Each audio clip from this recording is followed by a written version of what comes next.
இந்த வாழ்க்கை மிகவும் அழகானது. அதைவிட அழகானது புத்தகங்கள். ஞானமும் விஞ்ஞானமும் கலந்த கலவைதான் புத்தகங்கள்.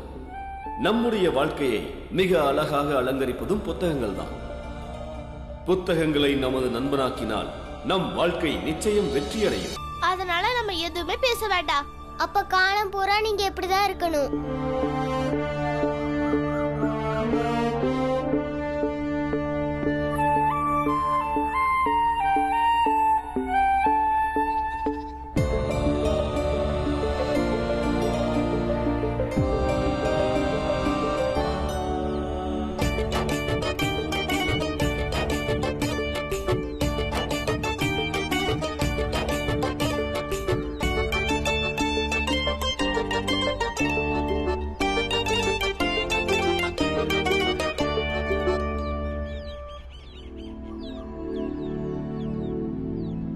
இப்படி நிறைய எழுத்துக்கள் இருக்கு.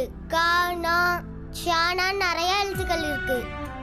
இதை நம்ம படிக்க ஆரம்பிச்சுட்டா நம்மளோட வாழ்க்கையே கண்டிப்பா மாறி போயிடும். தலையெழுத்தும் மாறிடும். நான் சொல்றத நம்புங்க. நம்மளோட சிந்தனைய முதல்ல நம்ம மாத்தி ஆகணும்.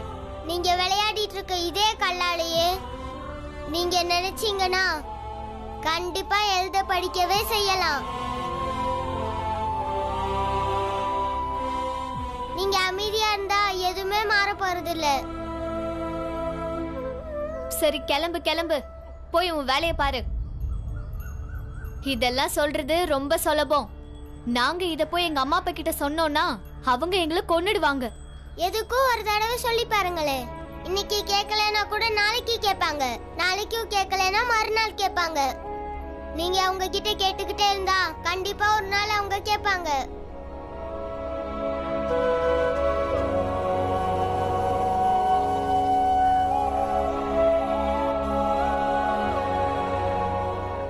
நான் எங்க வீட்ல சொல்லுவேன். உனக்கு மூளை வேலை செய்தா இல்லையா? நம்ம அம்மா அப்பாவுக்கு இதெல்லாம் தெரிய வந்தா அவங்க நம்மள என்ன செய்வாங்கன்னு உனக்கு தெரியும்ல. பீம்ராவ் சொன்னது எனக்கு என்னமோ நல்லதா தான் தெரியுது. நான் கண்டிப்பா சொல்லுவேன். நம்ம கேட்டு பாக்குறது ஒரு வழியில நல்லதுதான். ஒருவேளை நமக்கு நல்லது நடக்கலனா வேற யாருக்காவது நல்லது நடக்கும்ல.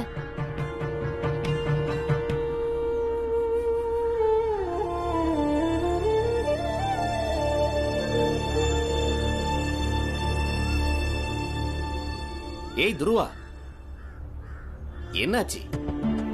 ஏன் கல்லும் கையுமா சுத்திக்கிட்டு இருக்க? என்ன பண்றது ஐயா, இந்த ஊர்க்காரங்க ரொம்ப மோசம். ஆளாளுக்கு நாட்டமா பண்ணிக்கிட்டு தெரியுறாங்க. கையில கல் இருந்தாதான் எல்லாரும் பயந்துட்டு இருப்பாங்க. சரி, என்ன நடந்துச்சுன்னு சொல்லுப்பா. இவன் ரொம்ப பேசுறானே. இருடா உன்ன. யாராவது முன்னாடி வந்தீங்க அவ்வளவுதான். சரி, இப்ப பீமராவ் எங்க போயிருக்கான்?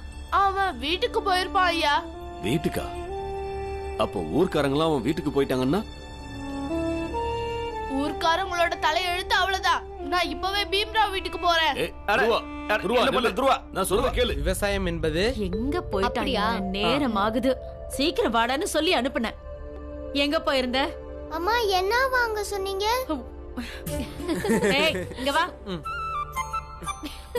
காசு கொடு. நீ போய் வாங்கிட்டு வா போ. வாய மூடு. போய் உட்காரு.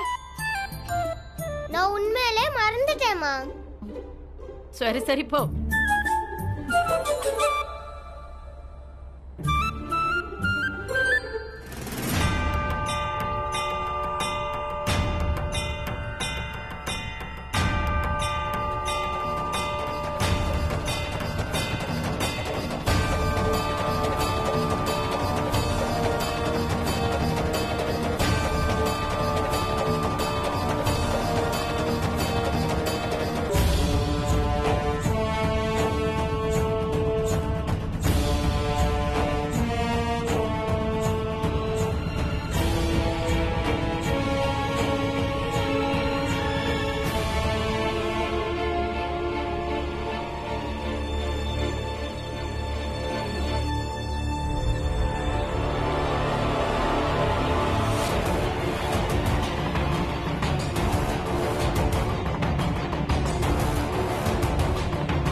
பீமா அம்மா என்ன பண்ணிட்டு வந்த? நீ என்ன பண்ணிட்டு வந்திருக்கேன்னு சொல்லு.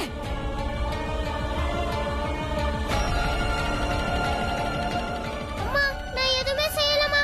அவங்க எல்லாரும் தான் பசங்களும் பொண்ணுங்களும் சமம் இல்லைன்னு பேசிக்கிட்டு இருந்தாங்க. பொண்ணுங்களுக்கு படிக்க உரிமை இல்லைன்னாங்க. நான் இவங்களுக்கு எடுத்து சொல்லி புரிய வைக்க முயற்சி பண்ணேன். பீம், நீ எதுக்காக ஒவ்வொருத்தருக்கும் புரிய வைக்கிறதுக்கு முயற்சி பண்ற? அத்தை, உண்மையான கல்வி அறிவு தப்பு நடக்கும்போது அதை எதிர்த்து பேசுற தைரியம் வரும்னு சொன்னாரு. ஐயோ பீமா, அதெல்லாம் அவங்களுக்கு சொன்னா புரியாது. நல்ல விஷயங்கள் புரியவே புரியாது.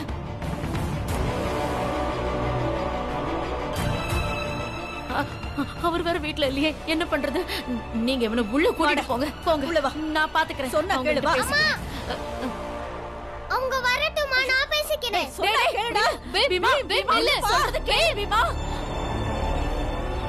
ஏய், ஒரு அடி கூட எடுத்து வைக்க கூடாது. ஏய், சும்மா இவங்களுக்காக பறிஞ்சு பேசிக்கிட்டு வராத, கிளம்பு. தம்பி சொன்ன கேளுங்க, நில்லுங்க.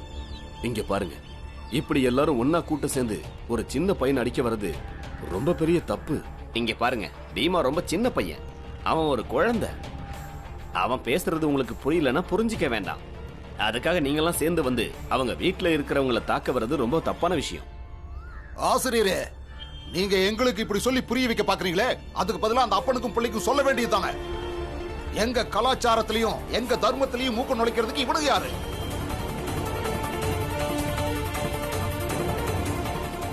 இன்னைக்கு நாங்க ஒரு முடிவு பண்ணிட்டு தான் வந்திருக்கோம். இவங்களுக்கு இன்னைக்கு ஒரு பாடம் புகட்டிட்டு தான் இங்கிருந்து போவோம். நீங்க யாராவது என் குடும்பத்து ஆளுங்களை தாக்கணும்னு நினைச்சீங்க, நான் நேரா போலீஸ் இன்ஸ்பெக்டரை சொல்லிடுவேன். நான் கல்லால அடிச்சு உங்க மண்டையெல்லாம் உடைச்சிடுவேன்.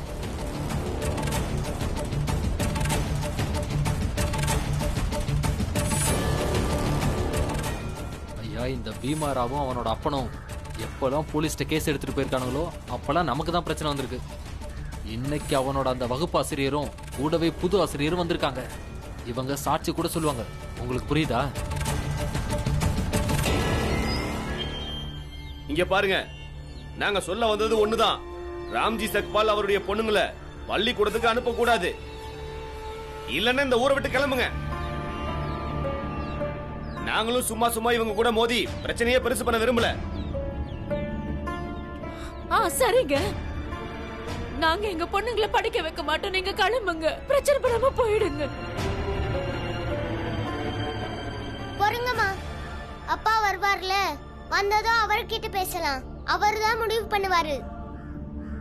எதுக்கு பிரச்சனைய பெருசு பண்ற பீமா?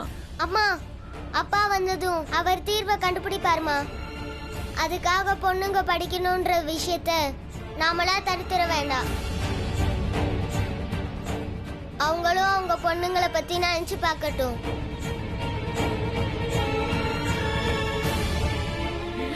வேணாம் பீமா. அம்மா, அந்த பொண்ணுங்களுக்கெல்லாம் படிக்க உரிமை இல்லையாம்மா? இல்ல, பொண்ணுங்களுக்கு படிக்க எந்த உரிமையும் இல்ல.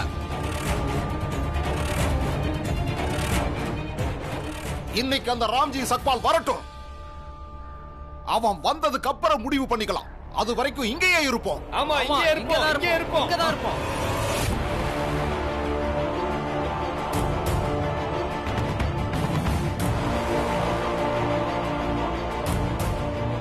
உண்மையிலேயே இவங்க இங்கேயே உட்காந்துட்டாங்க. அம்மா வாங்கம்மா, நாமளும் இங்கேயே உட்காரலாம்.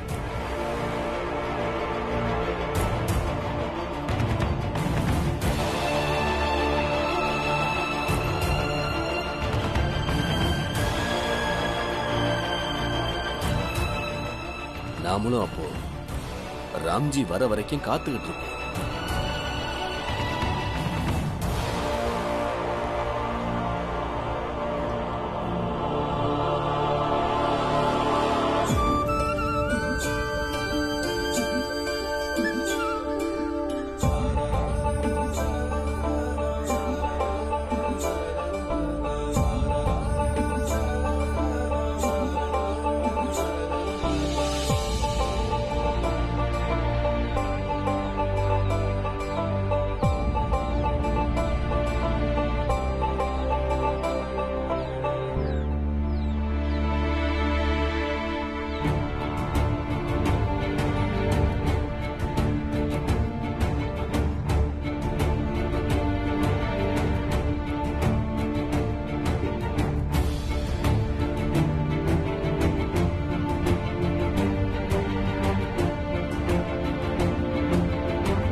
என்னாச்சு?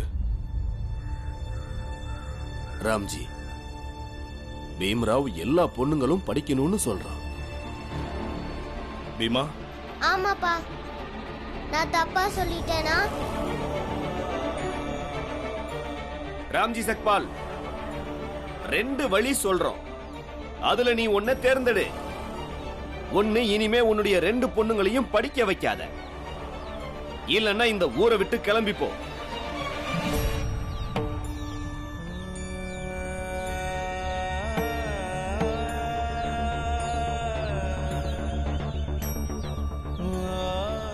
ஏன்னா நீ செய்யற இந்த வேலை எங்க சமூகத்து பொண்ணுங்களையும் கெடுத்துடும். இந்த ஊர்க்காரங்க கிட்ட படிப்பை பத்தி சொன்னா எதுவுமே புரியாது. பீமா வேற நான் வர்றதுக்கு முன்னாடியே அவங்களுக்கு புரிய வைக்க முயற்சி பண்ணிருப்பாங்க. நீங்க ஏன் இப்படி சின்ன சின்ன விஷயத்தெல்லாம் ஊர் கூடி பெரிய பிரச்சனையா மாத்துறீங்க? ஒரு தடவை அந்த பொண்ணுங்க கிட்ட நீங்க கேட்டு பாருங்களேன். ஒருவேளை அவங்களும் படிக்க விரும்பலாம்ல.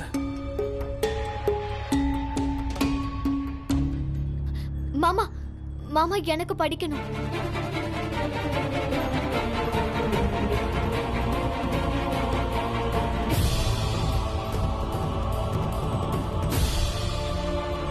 பேசாத, வாய மூடு. பேசாம இங்கிருந்து கிளம்பு, போ. நீங்க அவளுக்கு பேச வாய்ப்பை கொடுக்கலையே. அவெல்லாம் பேசி என்ன ஆக போகுது? அவ வாழ்க்கைக்கான முடிவை நாங்க தான் எடுப்போம். அவ இல்ல, அவ ஆம்பளையா இல்ல நாங்க ஆம்பளையா?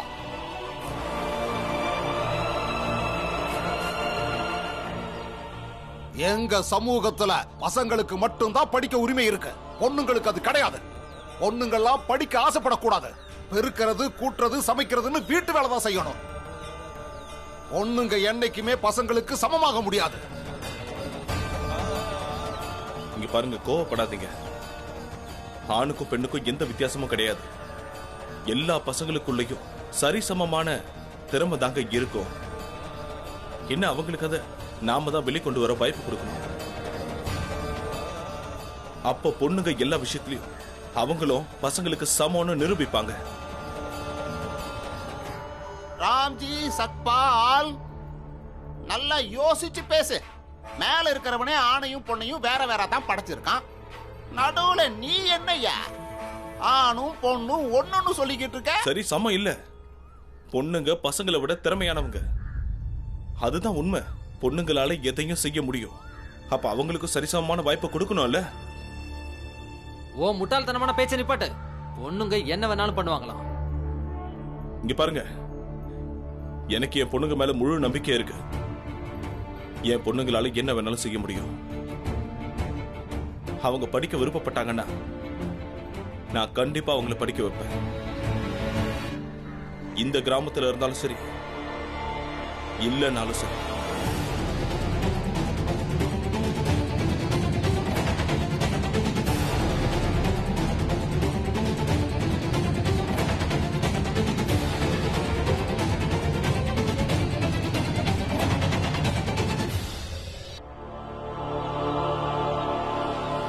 ஒண்ணு மட்டும் நான் சொல்லிக்கிறேன்.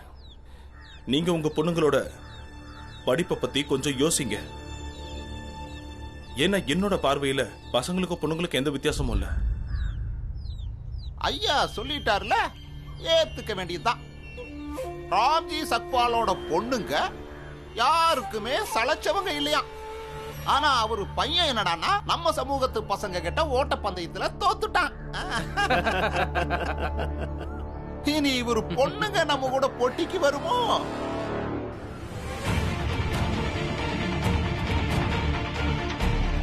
ராம்ஜி சக்பால், நாளைக்கு காலையில கிராமத்துல உள்ள மைதானத்துக்கு நீ உன்னுடைய 2 பொண்ணுங்களையும் கூட்டிக்கிட்டு வா. நாங்களும் எங்க சமூகத்துல இருந்து 2 பசங்களை கூட்டிக்கிட்டு வரோம்.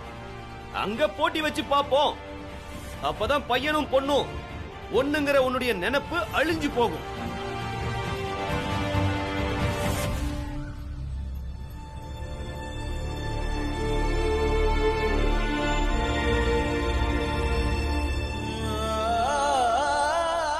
அப்பா, நாங்க எந்த போட்டிக்கும் வரலப்பா.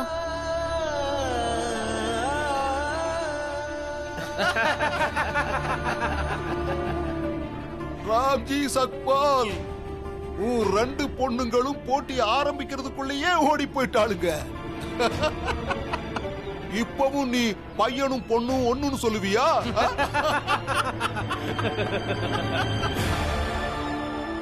ரெண்டு சமந்தான், எப்பவும் சமந்தான். ஏன்னா அவங்களுக்கே அவங்க திறமையை பத்தி தெரியல. நாளைக்கே நான் என்னோட பொண்ணுங்களை கண்டிப்பா போட்டிக்கு கூட்டிட்டு வருவேன்.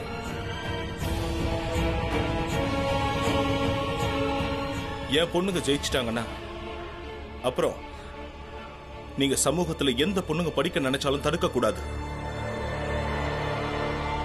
படிக்க விரும்புறவங்க படிக்கட்டும்.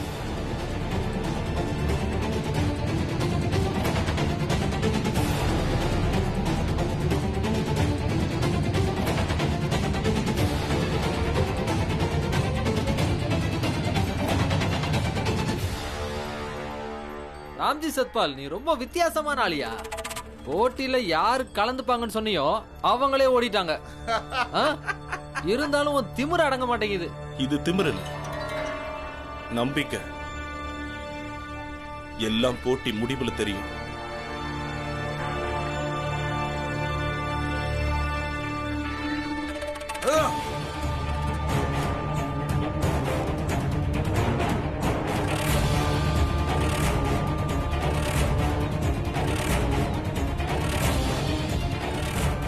நடக்கட்டும்.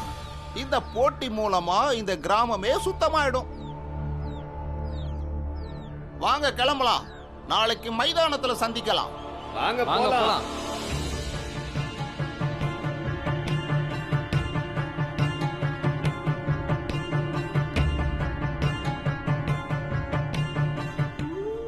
அப்பா, நீங்க எதுக்குப்பா ஒத்துக்கிட்டீங்க?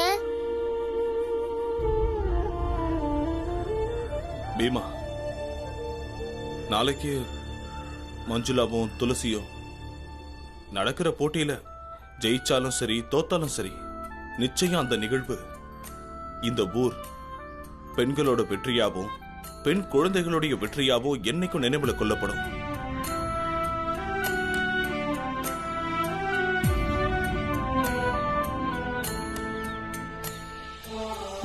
அப்பா, எனக்கு புரியலப்பா. இவங்க ஜெயிச்சுட்டா இந்த கிராமத்துல இருக்கிற பொண்ணுங்களுக்கு எல்லாம் படிக்கிறதுக்கு வாய்ப்பு கிடைக்கும். இவங்க தோத்துட்டாங்கன்னா எதிர்காலத்துல அவங்க போராடுறதுக்கு ஒரு நல்ல முன் உதாரணம் கிடைக்கும். அது அவங்கள போராட உற்சாகப்படுத்தும். பொண்ணுங்க கண்டிப்பா போராடுவாங்க. அப்பா, தோல்வி எப்படிப்பா முன் உதாரணமா மாறும்? ஜெயிக்கிறவங்க தானே எடுத்துக்காட்டா வாழ்வாங்க. வெற்றி தோல்வி ரெண்டையும் விட நம்பிக்கை தான் ரொம்ப முக்கியம். அந்த நம்பிக்கை மட்டும் இருந்துட்டா கண்டிப்பா நாம ஒரு நாள் ஜெயிச்சிடலாம்.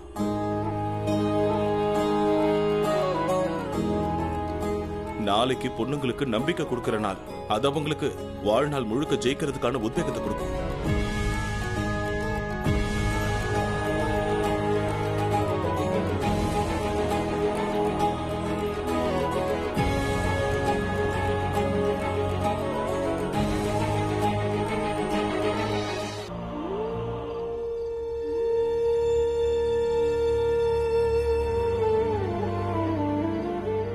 அம்மா, நான் எந்த போட்டியிலும் பங்கெடுத்துக்க விரும்பலம்மா. பசங்க அளவுக்கு எங்க கிட்ட சக்தி எல்லாம் இல்லம்மா. அம்மா, பசங்க கூட நாங்க எப்படிமா போட்டி போட முடியும்? மஞ்சுளா அக்கா, துளசி அக்கா, ஜெயிக்கிறோமோ தோக்குறோமோ முதல்ல நாம பங்கெடுத்துக்கணும். உங்க முழு பலத்தோட போட்டியில கலந்துக்கோங்க. இங்க பாரு பீம், நீ இந்த சமூகத்தோட போராட நினைச்சனா, சண்டை போடணும்னு நினைச்சனா, சவால் விடுக்க நினைச்சனா தாராளமா செய். அதுக்காக நாங்க அதுல கலந்துக்கணும்னு நினைக்காத. ஆமாப்பா, இன்னைக்கு காலையில நம்ம சந்தோஷமா பூனை போனோம். ஆனா அதோட விளைவுகள் இப்படி இருக்கும் தெரிஞ்சிருந்தா நாங்க உங்க கூட வந்திருக்கவே மாட்டோம். நாங்க படிக்க தான் ஆசைப்படுறோம், போட்டி போட இல்லப்பா.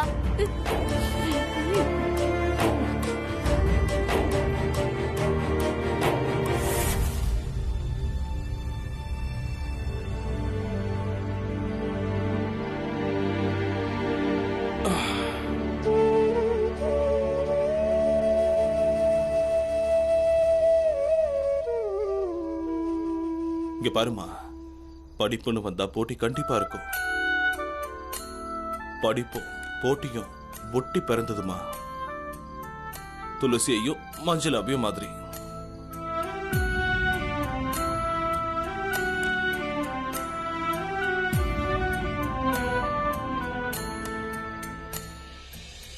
இங்க பாருங்க, இப்படி ஏதாவது சொல்லி நம்ம பொண்ணுங்களை போட்டியில தள்ளி விட்டுடாதீங்க.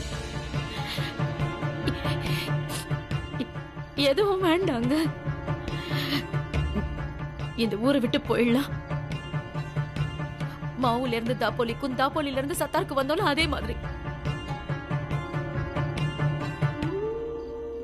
அதுவும் இல்லாம உங்களுக்கு வேலை கிடைச்சிருக்கிற இடம் இங்க இருந்து ரொம்ப தூரம்னு நீங்களும் சொன்னீங்கல்ல, அங்கேயே போயிடலாம். நாம வெறுத்துடுச்சு. நீ என்ன பேசிட்டு இருக்க? நாம இங்க இருந்து பயந்து ஓடணும்னு நினைக்கிறியா? அண்ணே, இதுல பயப்படுறதுக்கு ஒண்ணு இல்ல அண்ணே. நம்ம எங்க போனா நிம்மதியா வாழ முடியுமோ அங்க போவோம். இதுல ஒண்ணும் தப்பு இல்லையே.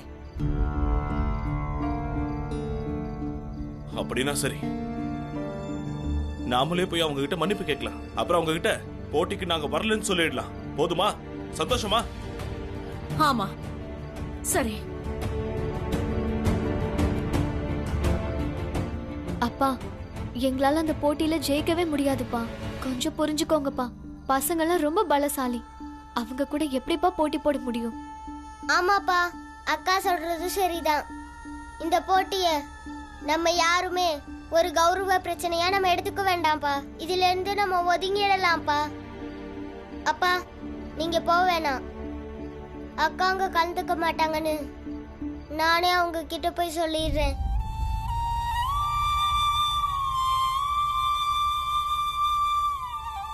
மஞ்சுளா, துளசி,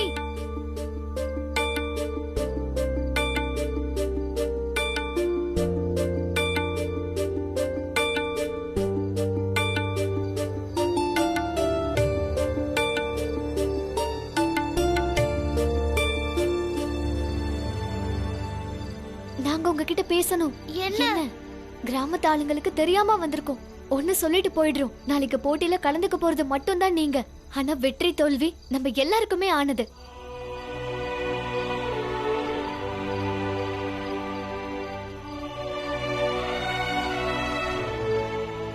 அது மட்டும் இல்லப்பா, உங்க ஆளுங்களே எனக்கு ரொம்ப பிடிச்சிருக்கு.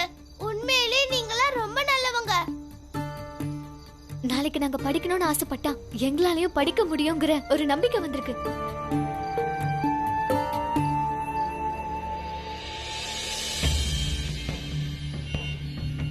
நாளைக்கு தான் சரியான வாய்ப்பு. ராம்ஜி சக்பால கிராமத்து ஆளுங்க முன்னாடி அவமானப்படுத்தி அவனை பழிக்கு பழி வாங்கிடலாம். இதுல யோசிக்க எதுவுமே இல்ல. அவன் பொண்ணுங்களால நம்ம பசங்களோட மோத முடியும்னா நீங்க நினைக்கிறீங்க? இத ஒரு வாய்ப்பா பயன்படுத்தி நாம ராம்ஜி சக்பால குடும்பத்தோட இந்த ஊரை விட்டே துரத்திடலாம். நம்ம சமூக பெண்களையும் படிக்க வைக்கணும்னு பெருசா வக்காலத்து வாங்குறான். நாளைக்கு காலையில ராம்ஜி சக்பாலோட பொண்ணுங்களுக்கு நாம வைக்க போற போட்டியில கண்டிப்பா அவளுங்க ஜெயிக்கவே கூடாது.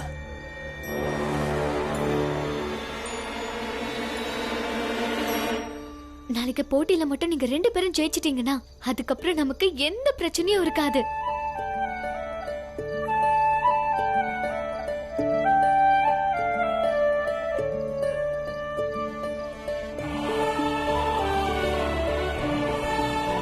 சரி, நாங்க கிளம்புறோம். போட்டியில நீங்க ஜெயிச்சாலும் தோத்தாலும் அது நம்ம எல்லாருக்கும் பொதுவானது. சரியா?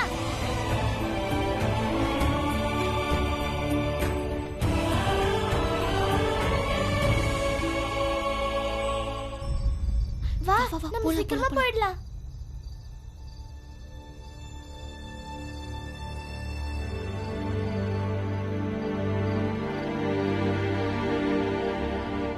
அப்பா,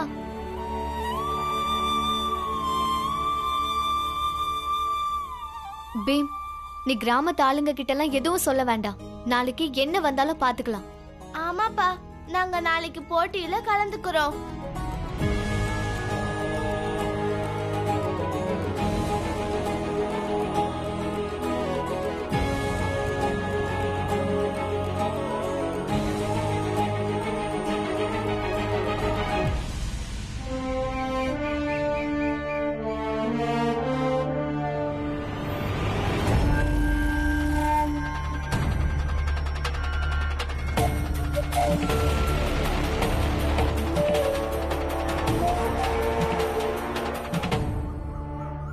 சரி, அப்போ போட்டியே ஆரம்பிக்கலாம். நம்ம சமுதாயத்து சார்புல 2 பசங்க வந்திருக்காங்க, சந்திரன் அப்புறம் ராஜு.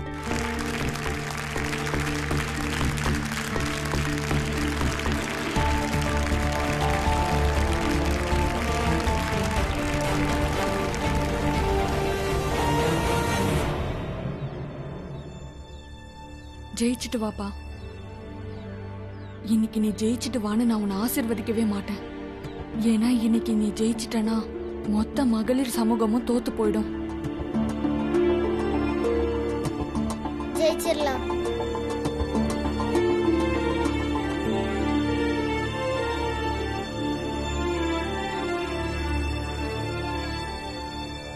ராம்ஜி, உங்க பொண்ணுங்களை வர சொல்லுங்க.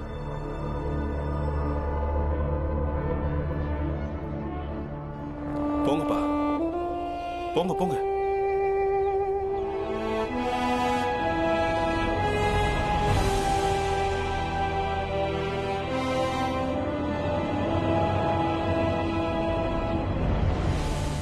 ராம்ஜி சக்பால், உன் பொண்ணுங்களை படிக்க வைக்க மாட்டேன்னு ஒத்துக்க.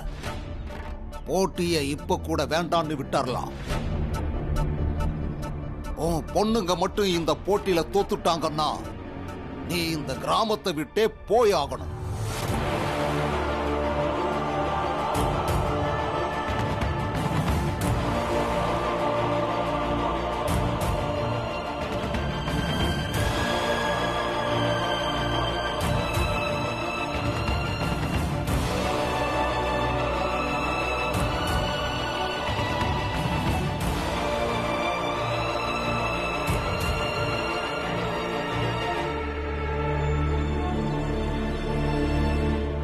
நாலு துண்டு துணி எடுத்துட்டு வாங்க. என்ன?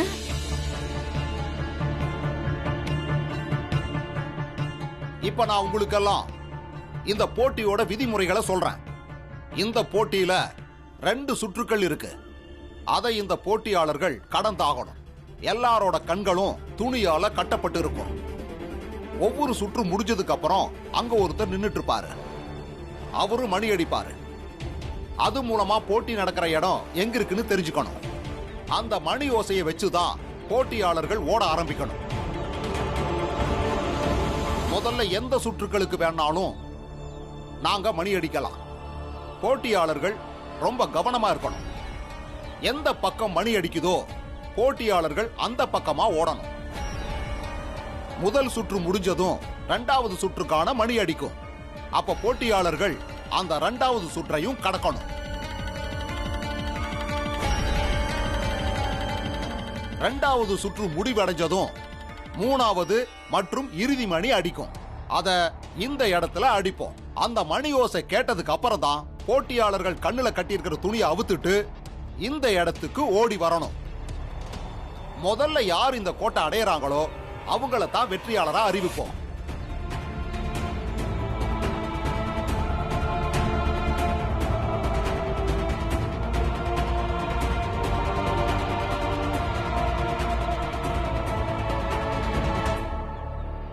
இன்னொன்னு நான் சொல்லிக்கிறேன். மணி ஓசை எந்த திசையில இருந்து வருதோ அதுக்கு எதிர் திசையில போட்டியாளர் ஓட ஆரம்பிச்சா அரை நிமிஷத்துக்கு அப்புறமா இன்னொரு தடவை மணி அடிப்போம். அப்பவாவது அவங்க திரும்ப சரியான திசையில ஓடணும்.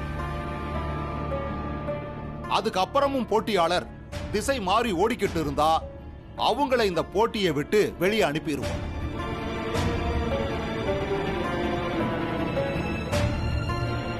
ரெண்டு சுற்றுலையும் 2 தடவை மணி அடிக்கும். இது மூலமா போட்டியாளர்களோட மன வலிமையும் உடல் வலிமையும் எடை போடப்படும்.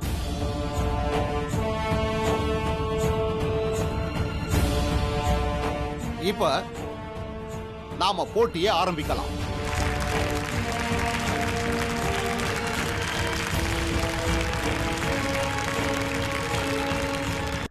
போட்டியாளர்களோட கண்கள்ல துணியை கட்டுங்க.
இப்படி கண்ணுல துணியை கட்டினா 2 அடி கூட அவங்களால நடக்க முடியாது.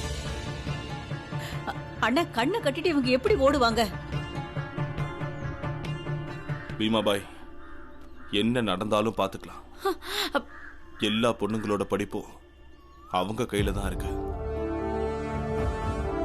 ஒண்ணு ஞாபகம் வச்சுக்கோ, தோத்தாலும் சரி ஜெயிச்சாலும் சரி இவங்க 2 பேரும் ஒரு புது பயணத்துக்கான முதலடி எடுத்து வைக்கிறாங்க. தோத்து போனா கூட நல்லதுதான். அத காரணம் காட்டி இந்த ஊரை விட்டு நம்ம போயிடலாம். மீராபாய், மோதாம ஆயுதத்தை கீழே போட்டுறவன் வீரம் இல்ல. என் பொண்ணுங்க அவங்க போர் வீராங்கனைங்க இல்ல. சமூகத்துல ஒவ்வொருத்தருக்கும் ஒவ்வொரு பொறுப்பு இருக்கு.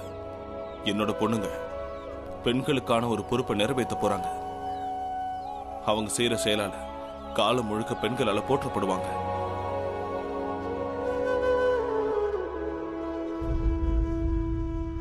கேளுங்கடா, மணி அடிக்கும் போது அதோட சத்தம் எல்லா பக்கமும் எதிரொலிக்கும்.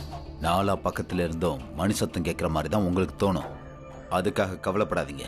நான் உங்களை எந்த பக்கம் பார்த்து நிறுத்திருக்கணும், நீங்க அந்த பக்கம் ஓடினா போதும். கொஞ்சம் போனதும் சுத்து வந்துடும். சுத்தை நீங்க சீக்கிரமா முடிச்சிட்டா இதுல கிடைக்கிற மிச்ச நேரத்தை நீங்க 2வது சுத்துக்கு பயன்படுத்திக்கலாம். புரியுதா? பொண்ணுங்களால எதுவுமே முடியாதுன்னு எனக்கு ரொம்ப நல்லா தெரியும். சரியா? புத்திசாலித்தனமா செயல்படுங்க, வேகமா ஓடுங்க. சரியா? அப்பா, மஞ்சுளாக்கும் துளசிக்கும் எந்த அனுபவமும் இல்ல. அவங்க எப்படி ஓடுவாங்க? நீ அமைதியாயிரு, போட்டியை பாரு.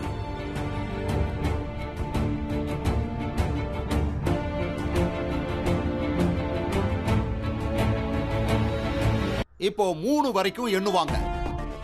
அதுக்கு அப்புறமா போட்டி ஆரம்பமாகும்.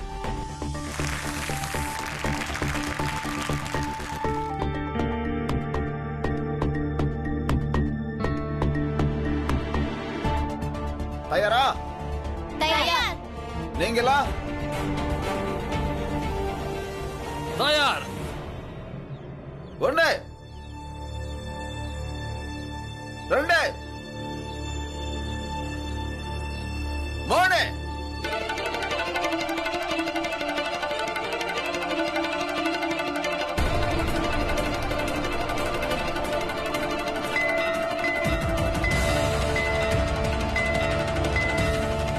அந்த பக்கம்.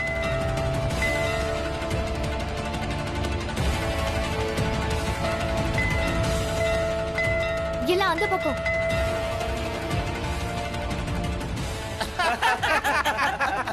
மஞ்சுளா அக்கா, துளசி அக்கா, எங்க ஓடுறீங்க?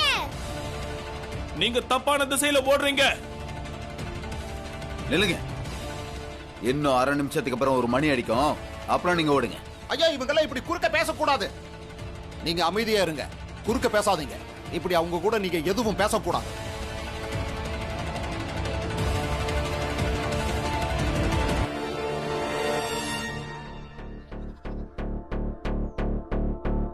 வாங்க, அந்த கம்பை பிடிச்ச அப்படியே நேரா வாங்க.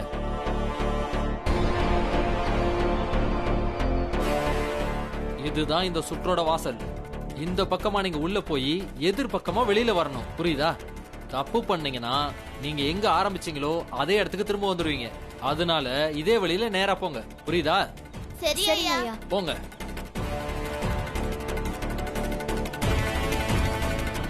அப்பா, மணி ஓசை எதிரொலிக்குது. இந்த பக்கம் தான் சத்தம் வருதுன்னு அவங்க எப்படிப்பா கண்டுபிடிப்பாங்க?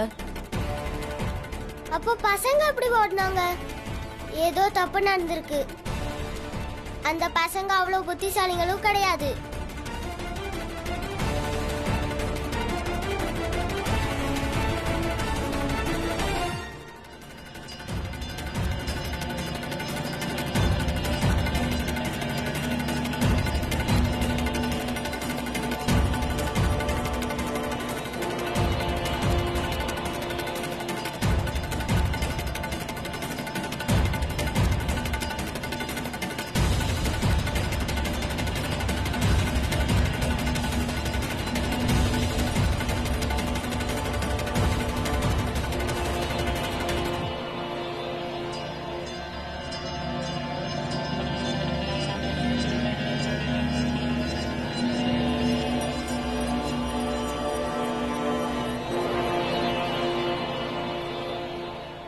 முட்டாளுங்க என்ன பண்றாங்க?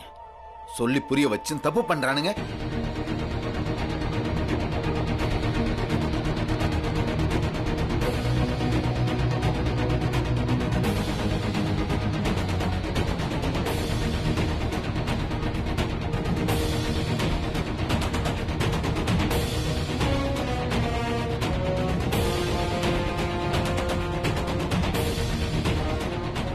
ஏய் பாத்துரா,